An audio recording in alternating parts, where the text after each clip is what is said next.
to get a bike, right? It's like no big deal. Just go down to Walmart, get one. I've seen them there for $100.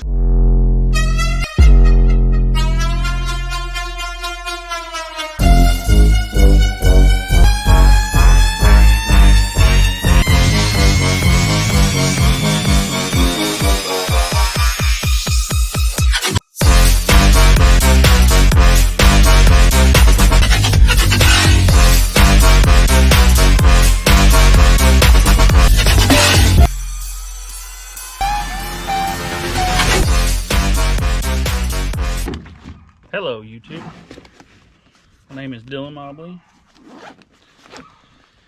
and I've gotten addicted to mountain biking. Who am I? Just the average guy. I work construction, got a wife, 3 kids, overweight, out of shape, but I fell in love with this sport. And I'm new to everything. So I wanted to bring you along. Basically, I'm just a beard on a bike. So let's get geared up, get ready. We'll get out there on the trails and we'll go from there. All right, guys. We are out here at Dana Peak Park, Harker Heights, Texas. My background on bikes, I grew up BMXing. When I got my driver's license, pretty much stopped riding bikes.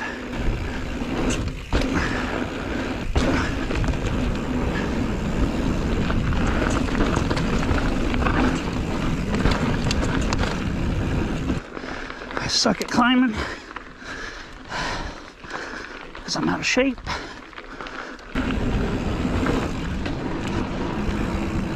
You work on carrying speed through corners. Work on jump skills. And work on the manuals. Pretty much need to work on everything. As many of you probably have a moment in time when you can remember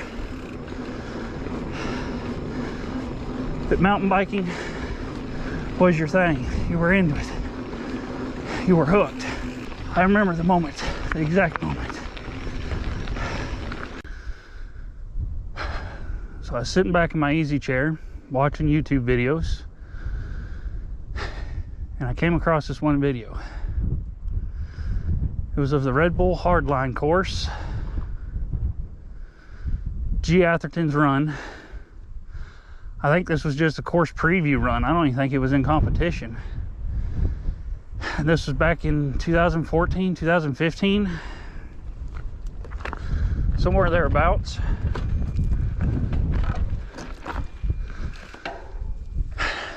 And just sitting there watching him run the hardline course on a mountain bike, I was getting an adrenaline rush just watching the video. It was amazing to see somebody do that, much less a bike capable of that. I had no clue at that time where mountain bikes have come, how far they've come, what they're capable of. I had no idea. I was blown away. So after that video, I started looking at all kinds of mountain biking videos. So I started watching single track samplers videos, Seth Bike Hacks, Jordan Boostmaster, you know, all those guys. You know, I started watching their channels, you know, Biking with Bobo, everybody, Paul the Punter, and they were going over the same gnarly stuff. It's like, damn, I could do that. And that is how I got hooked, before I even owned a bike.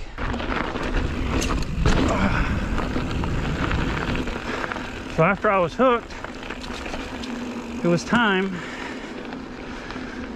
to get a bike, right? It's like no big deal. Just go down to Walmart, get one. I've seen them there for $100. One bike is the same as the next, right? Wrong. I had a Walmart mountain bike. Disc brakes, yeah. Suspension, yeah. That's all I need to really look for. 3 rides in, it was gone. Handlebars were all twisted, rolling in your hands. The chain gears were bent. Suspension wasn't suspending. It was just done. Trashed the bike. Did some research. Found out there's a huge difference from a Walmart bike to a real bike. I found out for the years I was looking at, I needed to spend $3,000 for a decent full suspension. $3,000. I thought the $140 Walmart bike was expensive. I knew I wasn't in a position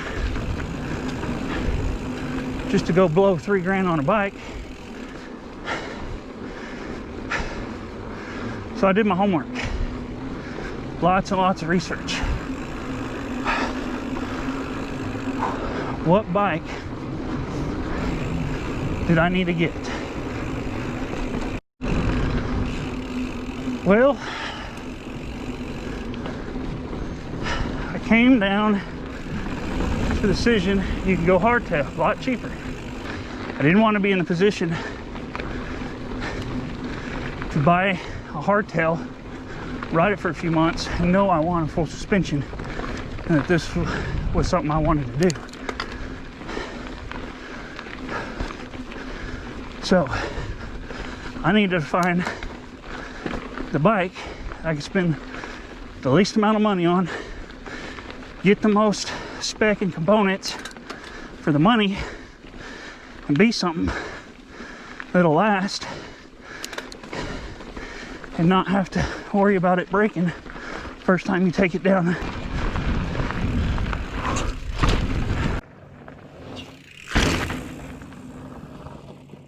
So basically,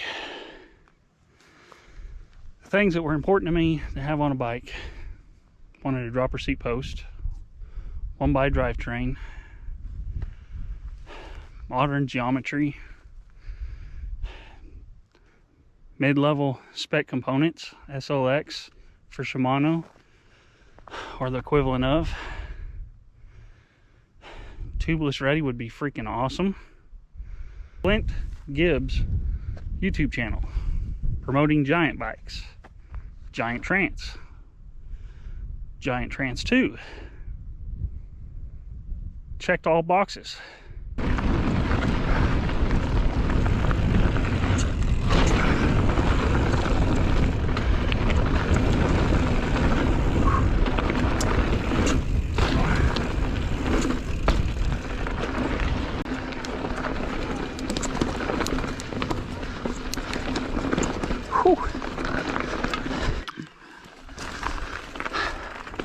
When I was ready, finally, the 2019 models just come out. The Giant Trance 2 in 27.5.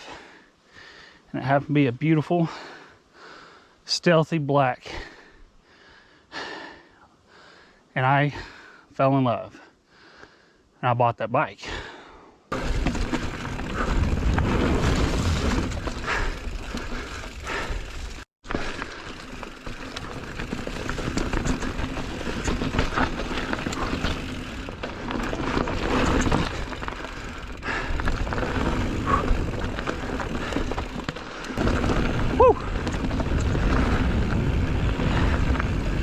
There we go. Shot deer.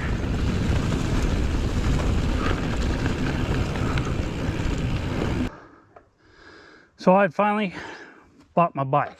So excited. Brought the grips, the pedals, all the stuff I bought. Brought it up there. Told them to set up the bike with it on it. That way everything was set up, ready to go. I went ahead and set up tubeless. Got everything ready to ride when I took it home. Ooh, nice drop.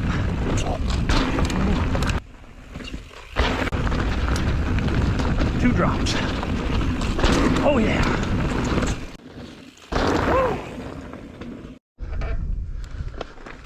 All right, so Spider Mountain was just being talked about, being worked on, and not open to the public yet. And once it opened up, I showed up.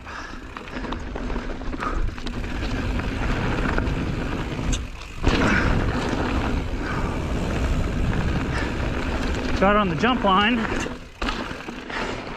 series of tabletops. Found out real fast I didn't know what the heck I was doing.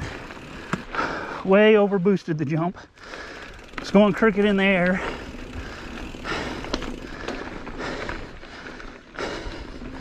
Had to ditch the bike. Came down hard. For those that don't know, here in Texas, we got lots of rocks. And all these rocks you see are like tiny little razors. So that made me lose all confidence and give me a little reality check. So I started back from square one at that point. But when I could, I would get out and ride 3-4 times a month. Local trails, anything I can get on, slowly work my way up. Work my way up little by little. Definitely didn't have the confidence that I did at Spider Mountain that day. But it was a big lesson. You can watch all these videos on YouTube. But watching YouTube videos, just sitting here watching it, doesn't look that bad. Oh, I can do that. I can do that. That's what I thought. Starting back over from your local trails and working your way up in progression is a much better way to do it. Builds better confidence, not false confidence, which is what I had. I had no experience to back up my confidence that I had. Just don't be overconfident. Start small. It'll always work out better that way. This next section right here is one of my favorites. Pretty flowy, pretty fast, got some jumps. Of course, I can't clear nothing, but I try.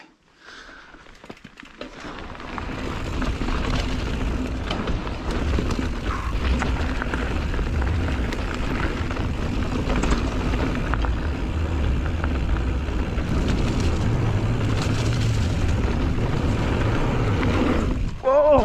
Woo!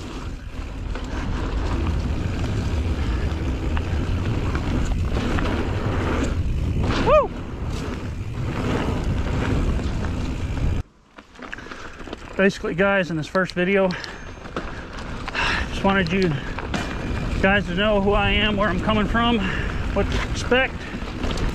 Those of you that are interested, stick around. You know what to do. If you got any suggestions, put them down in the comments.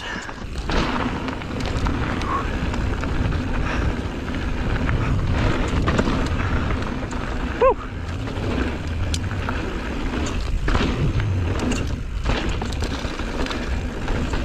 I do want to hear from you guys. I want to know, what was that moment, if you know what that moment was, that got you hooked into mountain biking. Put it down in the comments below. Mine, like I said earlier, was watching G. Atherton ride Red Bull Hardline. Final descent to the truck.